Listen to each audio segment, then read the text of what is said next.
ধুর ছাই, এই লাল টাইটা কিছুতেই সোজা হচ্ছে না। আয়নার সামনে দাঁড়িয়ে গত 10 মিনিট ধরে শুধু শুধু যুদ্ধ করছি।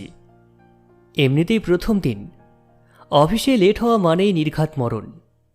তার উপর আজ আমার নতুন বসের জয়েন করার কথা। আচ্ছা, নতুন বস কেমন হবে? খিটখিটে বুড়ো, নাকি খড়খড়ে মেজাজের কোনো কড়া মানুষ? ভাবতেই গায়ে জ্বর আসছে। যাই হোক, কোনো মতে টাইটাকে টেনে টুনে সোজা করে অফিসের দিকে দৌড় লাগালাম। অফিসে পৌঁছানোর পর বসের কেবিনের সামনে। May I come in sir? কেবিনের ভিতরে তাকিয়েই আমার চোখ ছানা পড়া। বসের চেয়ারে কোনো গম্ভীর পুরুষ বসে নেই, সেখানে বসে আছেন এক অপরূপা তরুণী।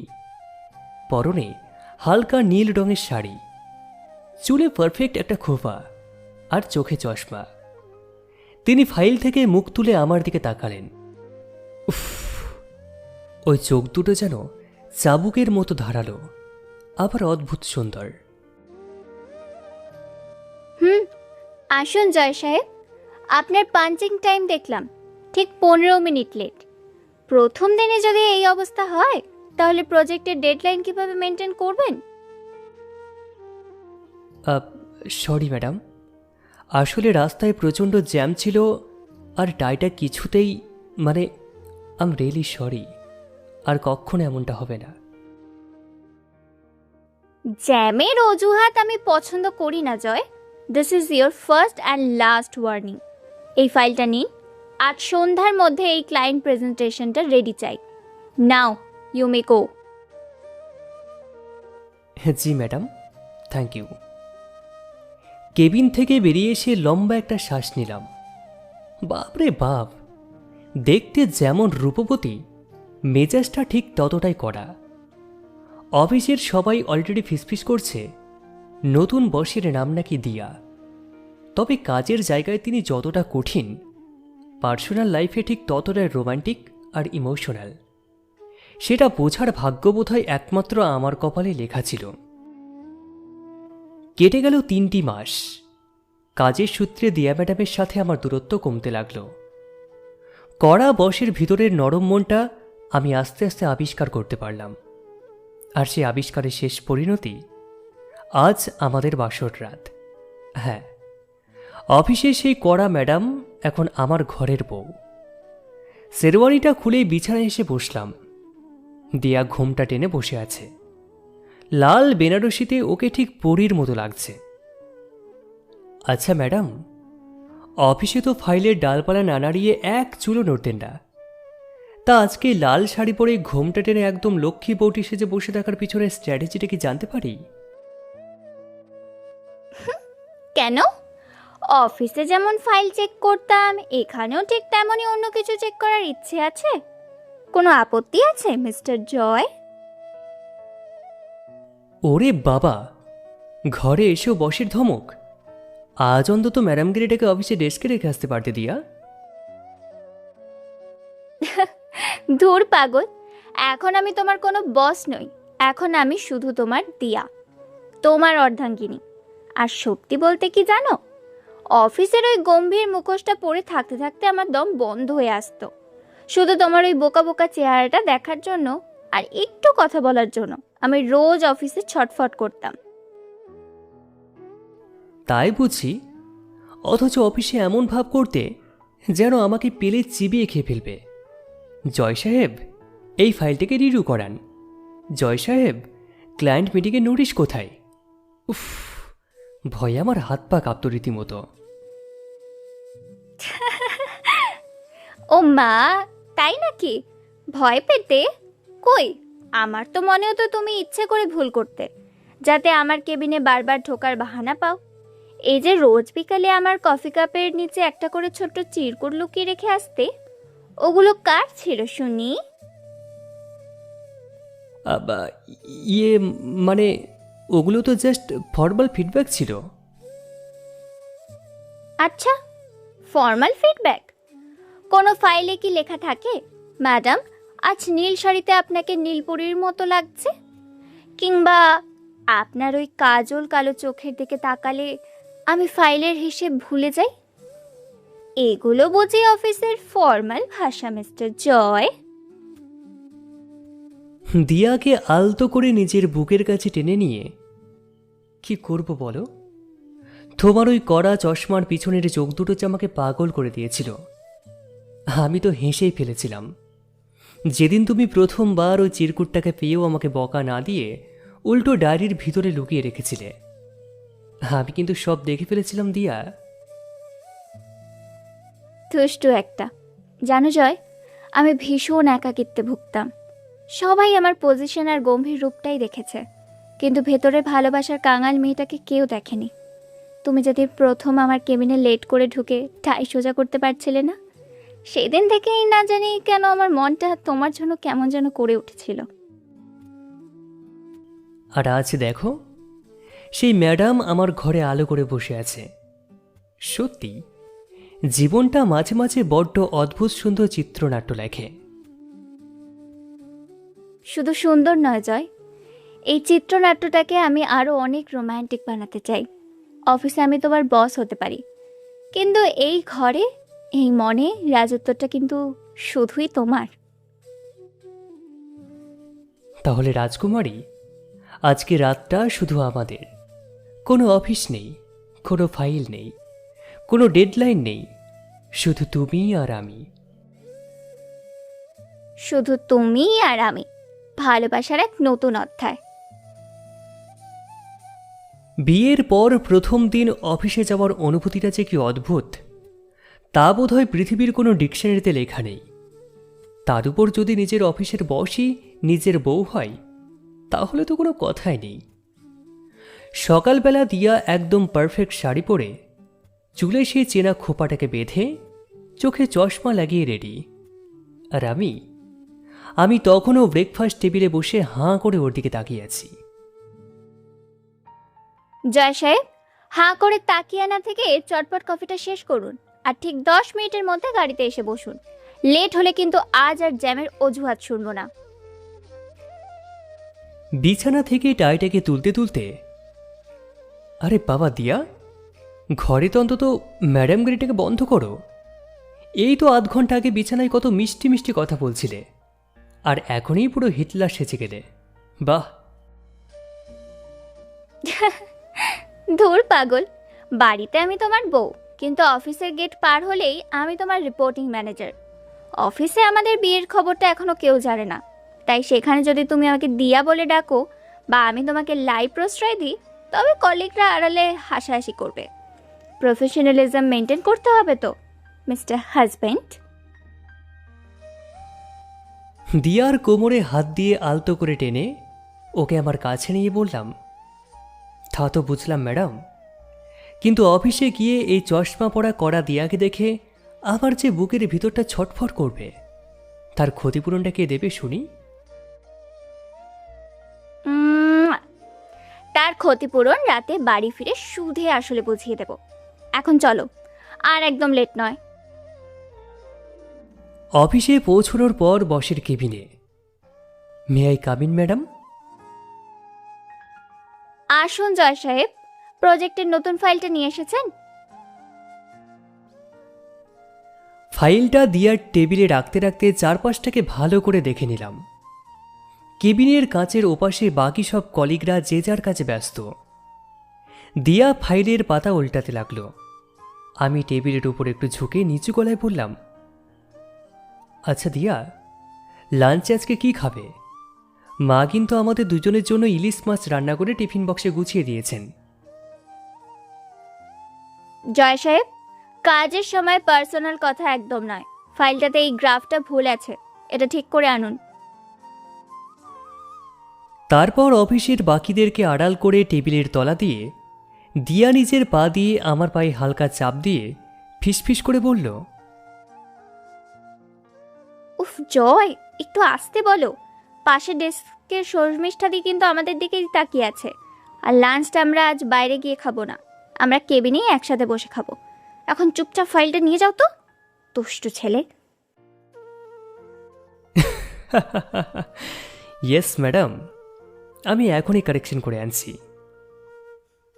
দুপুরবেলা লাঞ্চের সময় বসের কেবিনের দরজা ভিতর থেকে লক করা।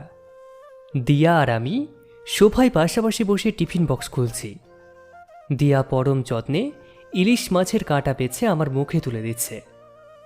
অফিসের কড়া বসের এই রূপটা দেখলে বাকি কর্মচারীরা নির্ঘাত হার্ট অ্যাটাক করত। উফ দিয়া, তোমার হাতের এই মাছের কাঁটা বাছা আর অফিসের বসের ধমক দুটোই কিন্তু দারুণ মিষ্টি। তাই নাকি? অফিসে যখন সবার সামনে ফাইল ছুঁড়ে দিই তখনও মিষ্টি লাগে? তখন একটু রাগ হয় বটে, কিন্তু যখন ভাবি এই রাগী মেয়েটাই আমার বুকে মাথা দিয়ে ঘুমোবে, তখন সব রাগ জল হয়ে যায়। আচ্ছা দিয়া, এই চোর পুলিশ খেলার কতদিন চলবে বলো তো? অফিসের সবাইকে বলেই দিই না যে আমরা বিবাহিত? আর কিছুদিন জয়, এই প্রজেক্টটা শেষ হলেই আমি নিজে সবাইকে ডেকে আমাদের রিসেপশনে ইনভিটেশন কার্ড দেব।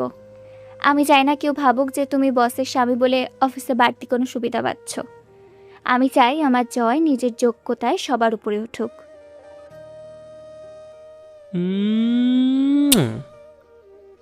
তোমার এই চিন্তা ভাবনাটাই তো আমাকে বারবার তোমার প্রেমে পড়তে বাধ্য করে দিয়া। তুমি শুধু আমার ভালো বউ নও, আমার জীবনের সেরা গাইড। আর তুমি হলে আমার লাইফের একমাত্র উইকনেস, মিস্টার জয়। আচ্ছা, অনেক রোম্যান্স হয়েছে, এবার চটপট খেয়ে নাও, লাঞ্চ টাইম শেষ হতে চললো। আবার কিন্তু বসের সিটে গিয়ে আমাকে গম্ভীর মুখ করতে হবে। যে হুকুম মাই লাভলি বস। অফিসে আমাদের চোর পুলিশ খেলাটা বেশ ভালোই চলছিল, কিন্তু আজ একটা নতুন উপদ্রব দেখা দিল। আমাদের টিমে নতুন জয়েন করেছে স্নেহা। মেয়েটা বেশ মিশুকে, কিন্তু সমস্যা হলো ও একটু বেশি মিশুকে, বিশেষ করে আমার সাথে। কাজের বাহানায় বারবার আমার ডেস্কে এসে দাঁড়ানো আর হাসি মুখে কথা বলাটা ওর একটা অভ্যাস হয়ে দাঁড়িয়েছে। আজ দুপুরেও ঠিক তাই হলো। স্নেহা একটা ফাইলের প্রিন্ট আউট নিয়ে এসে একদম আমার গা ঘেঁষে দাঁড়ালো। অফিসের ডেস্কে স্নেহার সাথে কথোপকথন মনে মনে ভাবছি আর দিয়ার কেবিনের দিকে তাকাচ্ছি। হ্যাঁ স্নেহা, এই গ্রাফটা এভাবে করলেই হবে।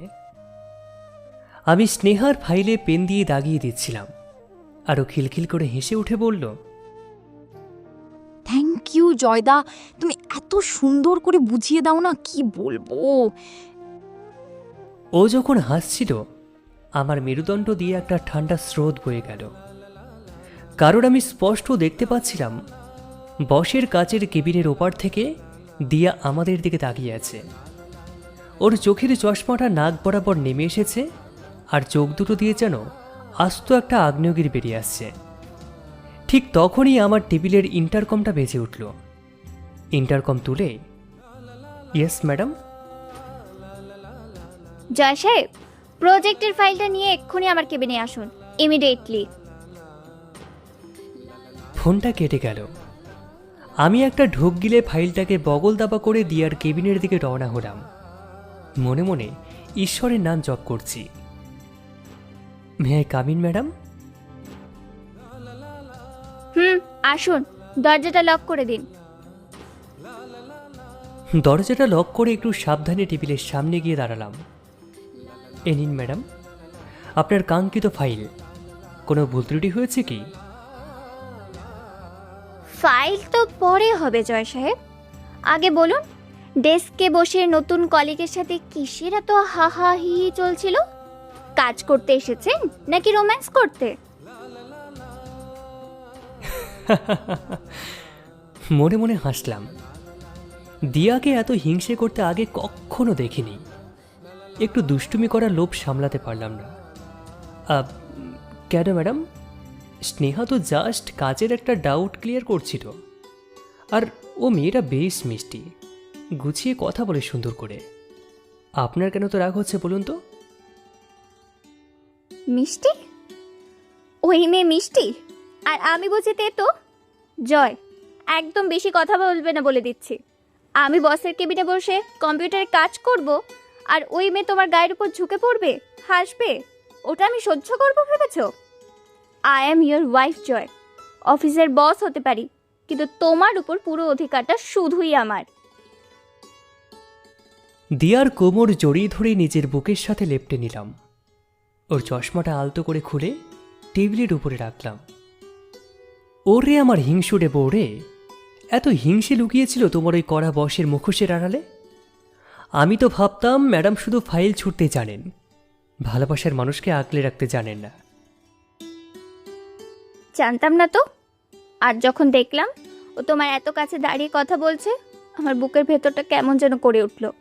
মনে হচ্ছিল সবার সামনে কি চিৎকার করে বলি, ও আমার স্বামী, ওর দিকে ওভাবে তাকাবে না। আমি বড্ড পজিটিভ হয়ে যাচ্ছে তোমার প্রতি জয়।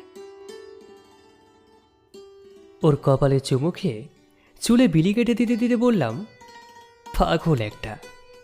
স্নেহা বা পৃথিবীর অন্য কোনো মেয়ে আমার দিকে তাকালেও আমার এই মনটা কিন্তু শুধু ওই নীল শাড়ি পরা রাগী ম্যাডামের জন্যই ধরফর করে। তোমার এই মিষ্টি জেলাসি আজ আমাকে আরও একবার বুঝিয়ে দিল তুমি আমাকে ঠিক কতটা ভালোবাসো। সত্যি বলছো তো? ওই স্নেহার দিকে আরো ভাবে তাকিয়ে হাসবে না তো? একদম না লেডি বস। এবার আপনার হুকুম হলে আমি ডেস্কে ফিরে গিয়ে মন দিয়ে কাজ করি, নইলে বাকি কলিগরা ভাববে বসের কেবিনে এতক্ষণ ধরে জয় সাহেবের কিসের মিটিং চলছে। যান। আর শুনুন, আজ সন্ধ্যায় কিন্তু কোনো লেট নয়। বাড়ি ফেরার পথে আমার জন্য ওই মোড়ের দোকান থেকে ফুচকা কিনে নিয়ে যাবেন। এটা বসের অর্ডার নয়, আপনার বউয়ের আবদার। যে হুকুম মালিকানা। সন্ধ্যায় বাড়ি ফিরে আমাদের শোবার ঘরের ঘটনা। অফিস শেষ করে বাড়ি ফিরে আজ দিয়াকে ড্রেস চেঞ্জ করার সুযোগ দিইনি। ঘরে ঢুকেই ওকে পিছন থেকে জড়িয়ে ধরলাম। ফুচকার প্যাকেটটা টেবিলের উপরে রেখে ওর ঘাড়ে আলতো করে ঠোঁট ছোঁয়ালাম। উফ জয়, সারাদিন অফিসে বসের নাটক করতে করতে আমার ক্লান্তি লেগে যায়, কিন্তু বাড়ি ফিরে যখন তোমার এই চেনা ছোঁয়াটা পাই, তখন মনে হয় পৃথিবীর সব সুখ আমার এই ছোট্ট ঘরটাতেই আছে। আর আমার সব সুখ লুকিয়ে আছে তোমার ওই মিষ্টি হাসিতে দিয়া। অফিসের কড়া ম্যাডাম ঘরে এসে আমার আদুরে বউ হয়ে যায়, তখন মনে হয় আমি পৃথিবীর সবচেয়ে ভাগ্যবান পুরুষ। আমি সবসময় তোমার এই আদরে বউ হয়েই থাকতে চাই জয়, সারা জীবন এইভাবে। দিনগুলো বেশ ভালোই ডানা মেলে উঠছিল, কিন্তু অফিসের ওই চোর পুলিশ খেলাটা যে এভাবে হঠাৎ করে সবার সামনে এসে পড়বে সেটা আমি বা দিয়া কেউই আন্দাজ করতে পারিনি। সেদিন ছিল আমাদের কোম্পানির অ্যানুয়াল সাকসেস পার্টি। অফিসের কনফারেন্স রুমে কেক কাটা হচ্ছে, চারিদিকে হইচই। দিয়া আজ একটা কালো জামদানি শাড়ি পরে এসেছে। ওকে এতটাই মোহনীয় লাগছিল যে আমি নিজের অজান্তেই ভিড়ের মধ্যে ওর দিকে হাঁ করে তাকিয়েছিলাম। ঠিক তখনই ঘটল একটা সেই অঘটন, পার্টির মাঝখানে আকস্মিক ঘটনা। আমি পকেট থেকে রুমাল বের করতে গিয়েছিলাম, আর অসাবধানবশত আমার পকেট থেকে আমাদের বিয়ের একটা ছোট্ট কাপেল ফটো আর দিয়ার দেওয়া সেই প্রথম চিরকুটটা মেঝেতে পড়ে গেল। আর সেটা কুড়িয়ে নিল ঠিক আমাদের পাশের ডেস্কে সেই শর্মিষ্ঠাদি। শর্মিষ্ঠাদির গলার আওয়াজ আর অফিসের গুঞ্জন। শর্মিষ্ঠাদির ছবিটা দেখে চেঁচিয়ে উঠল, আরে এটা তো আমাদের জয় আর আর এটা তো দিয়া ম্যাডাম। তোমরা দুজনে একসাথে, তাও আবার গলায় মালা। মুহূর্তের মধ্যেই পুরো কনফারেন্স রুম নিস্তব্ধ হয়ে গেল। স্নেহার তো হাত থেকে কোল্ড্রিঙ্কসের গ্লাসটা প্রায় ফেলে দিচ্ছিল। সবার চোখ তখন আমার আর দিয়ার দিকে। আমার তো তখন ভয়ে হাত পা ঠান্ডা, মনে হচ্ছিল মাটির নিচে সেধিয়ে যাই। সবাই ভাববে আমি বসের তেল মেরে প্রমোশন যাওয়ার চক্করে আছি। আমি আমতামতো করে কিছু বলতে যাব, মানে শর্মিষ্ঠাদি আসলে ওটা। ঠিক তখনই দিয়া ভিড় ঠেলে এগিয়ে এলো। কোনো মানে নয় জয়, শর্মিষ্ঠাদি যা দেখেছেন একদম ঠিক দেখেছেন। জয় আমার স্বামী, আর আমি জয়ের বিবাহিত স্ত্রী। আজ থেকে ঠিক 3 মাস আগে আমাদের বিয়ে হয়েছে। পুরো অফিসে তখন ফিসফিসানি শুরু হয়ে গেল। দিয়া সবার দিকে তাকিয়ে চশমাটা একটু ঠিক করে নিয়ে বলতে লাগলো, আমি জানি আপনারা সবাই ভাবছেন অফিসের বস হয়ে আমি একজন জুনিয়র এমপ্লয়িকে কেন বিয়ে করলাম, কিংবা জয় বসের সুনজরে থাকার জন্য এটা করেছে কিনা। কিন্তু আপনাদের একটা কথা স্পষ্ট জানিয়ে দিই, অফিসে জয় আজ পর্যন্ত যা অ্যাচিভ করেছে তা সম্পূর্ণ নিজের যোগ্যতায়। আমি অফিসের গেট পার হলেই বসের চেয়ারে বসি, কিন্তু এই মানুষটা আমার ঘরের বস, আমার মনের রাজা। ওর সততা আর ভালোবাসাই আমাকে বাধ্য করেছে ওর অর্ধাঙ্গিনী হতে। মিস্টার জয়, এবার অন্তত সবার সামনে আমার হাতটা ধরো। দিয়ার এই সাহস দেখে আমার বুকটা গর্বে ভরে উঠল। আমি আর একটা মুহূর্ত দেরি না করে সবার সামনে গিয়ে দিয়ার হাতটাকে শক্ত করে চেপে ধরলাম। থ্যাংক ইউ দিয়া, থ্যাংক ইউ সো মাচ সবার সামনে আমাকে এত বড় সম্মান দেওয়ার জন্য। হ্যাঁ কলিগস, দিয়া আমার বস ঠিকই, কিন্তু ও আমার জীবনের সবচেয়ে সুন্দর উপহার। অফিসের সবাই প্রথমে স্তব্ধ হলেও পরক্ষণেই পুরো কনফারেন্স রুম করতালিতে ফেটে পড়ল। শর্মিষ্ঠাদি, স্নেহা সবাই এসে আমাদেরকে উইশ করতে লাগলো। স্নেহা এসে তো বলেই দিল, জয়দা, ম্যাডাম যে তোমার বউ এটা জানার পর থেকে তোমাকে আর দাদা বলতে আমার কোনো দ্বিধা নেই। সেই রাত্রে আমাদের শোবার ঘরের ঘটনা। পার্টি শেষ করে ঘরে ফিরেই আমি দরজাটা বন্ধ করে দিলাম। দিয়া তখন আয়নার সামনে দাঁড়িয়ে ওর গয়নাগুলো খুলছিল। আমি পিছন থেকে গিয়ে ওকে শক্ত করে জড়িয়ে ধরলাম, নিজের মুখটা ওর ঘাড়ের কাছে গুজে দিলাম। কি হলো জয় সাহেব, আজ আর ভয় করছে না? আজ তো অফিসের সবাই জেনে গেছে যে এই কড়া ম্যাডাম আসলে তোমার আঁচলে বাঁধা। দিয়াকে নিজের দিকে ঘুরিয়ে ওর ঠোঁটে আঙুল রেখে, ধুর পাগলি, আজ আমার যে কি আনন্দ হচ্ছে তোমাকে বলে বোঝাতে পারবো না। অফিসের ওই 4 দেওয়ালের আড়ালে তোমাকে ম্যাডাম বলতে বলতে আমার দম বন্ধ হয়ে আসতো, আর আজ থেকে আমি বুক ফুলিয়ে সবাইকে বলতে পারবো, দিস ইজ মাই ওয়াইফ দিয়া দাস। জানো জয়, আজ আমারও খুব হালকা লাগছে। ওই বসের গম্ভীর মুখোশটা পরে নিজের স্বামীকে জয় সাহেব বলে ডাকতে আমার নিজেরও বড্ড কষ্ট হতো। এখন থেকে অফিসে হয়তো আমি তোমার বস থাকবো, কিন্তু কাজ শেষের পর বাড়ি ফেরার গাড়িতে আমি শুধু তোমার দিয়া। আর আমি সারা জীবন তোমার এই মিষ্টি শাসন থেকে বন্দি থাকতে চাই, তোমার ওই ফাইলের ডেডলাইনের মতোই। আমাদের ভালোবাসার ডেডলাইনটাও যেন সারা জীবন লাইফ টাইম থাকে। আমাদের ভালোবাসার কোনো ডেডলাইন নেই জয়, এটা আনলিমিটেড। অফিসের কড়া ম্যাডাম যখন তোমার বউ হতে পেরেছে, তখন এই সংসারটাকে সে পৃথিবীর সবচেয়ে রোমান্টিক অফিস বানিয়েই ছাড়বে। তাহলে ম্যাডাম, আজকের ওভারটাইম ডিউটিটা কি তাহলে শুরু করা যাক? দূর দুষ্টু, চলো, ফুচকাগুলো কিন্তু টেবিলে ঠান্ডা হয়ে যাচ্ছে।